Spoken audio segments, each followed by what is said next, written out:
today. Follow up to yesterday with that, I guess, all of a sudden news with a jet crashing. Apparently someone did unfortunately pass away. It says here it's a Captain Jenn Casey from Halifax, Nova Scotia. She joined the Canadian Armed Forces in August 2014 as a direct entry officer. Prior to joining, she spent several years working in broadcast radio as a reporter, anchor, and producer in both Halifax and Belleville, Ontario. Quite a different, I guess, background, to get into aviation stuff. It says she has a Bachelor of Arts from Dalhousie University, a Bachelor of Journalism from the University of King's College, and a Master's of Interdisciplinary Studies from Royal Roads University.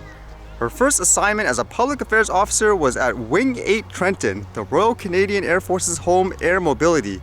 She spent the 2018 season with the CF-18 demo team traveling North America and United Kingdom with a NORAD 60 jet. Captain Casey joined the Canadian Forces Snowbirds in November 2018. I could imagine she joined it because I guess with her background and stuff like that, I guess in media and all that, I guess she wanted to promote it or use it as a way to do some good in the world. Unfortunate situation, I haven't read anything as to what the cause of the accident was and why, I guess, that jet went out of control. And I guess because of that, I guess around here it says Operation Backup Inspiration, Snowbirds Memorial. The Canadian Snowbirds are the truest form of Canadian pride. Yesterday, they suffered an unimaginable loss during their mission Operation Inspiration Torch and lost a team member in a tragic accident. As an aviation community and Canadian family, let's pick up where the Snowbirds left off in honor of Captain Jenn Casey in their mission to fly over Canada to lift the spirits of Canadians. So apparently today, I guess during the 7 p.m. cheer time, if I'm not mistaken, they're going to be flying through this whole path and stuff like that. I wonder if I can see it, because it doesn't say how low they're going to fly. It says 35 airplanes will depart Abbotsford and will fly across the lower mainland to pay tribute. These aircrafts will not be in tight formation as we leave that kind of flying to the professionals.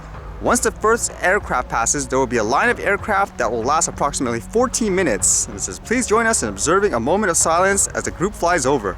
It just makes it more unfortunate, especially when you're trying to do this to raise up people's spirits, like a good thing during these times. And I guess the other thing I read, basically, as people know, police officers and stuff, they're using drones to keep people, I guess, socially distanced and all that. Although this one here says, French COVID-19 drones grounded after privacy complaint. French top judges banned the use of surveillance drones by police to monitor public compliance with coronavirus related to restrictions, citing privacy issues. The authorities' use of drones to help contain the spread of COVID-19 constitutes a serious and manifestly unlawful infringement of privacy rights, the court said Monday. It says the drones with cameras can no longer be used until the concerns are addressed, either via a privacy-friendly law or by equipping the drones with technology that makes it impossible to identify the people filmed. That's kind of interesting. Like, what would you do? Actually blur out their faces and stuff like that? It says civil liberties group La Quadrilla de Net and Human Rights League initiated the legal battle with a lawsuit earlier this month, saying people were being filmed without their knowledge and with no limits on how long the footage could be kept. And because of that, it says drone surveillance is suspended, the Paris police said, adding that alongside the Interior Ministry, they will review the technical and legal conditions to respond to requirements set by the court. And it says Sonia Saiss, a lawyer at Linklaters in Paris, said the results will force police in France to be much more protective of privacy rights. That's kind of interesting here. Basically, that's actually the most concern that people had with a drone in general, right? Everything else in terms of, I guess, safety, like it's going to hit this and that, etc., etc. I think it comes down to just a lot of people are afraid of the camera aspect.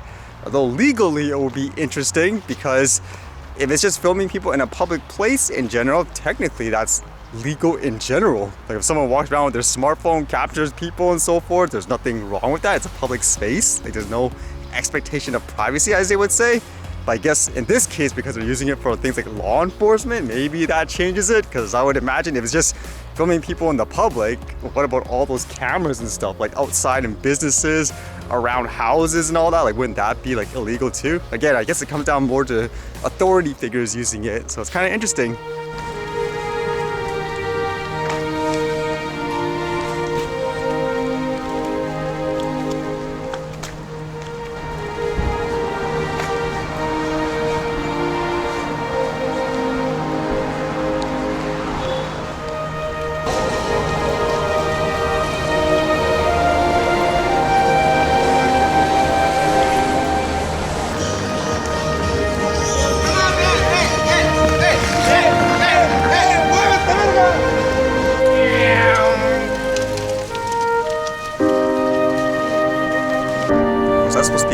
motorcycle or an airplane sound.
Alright, see you guys later.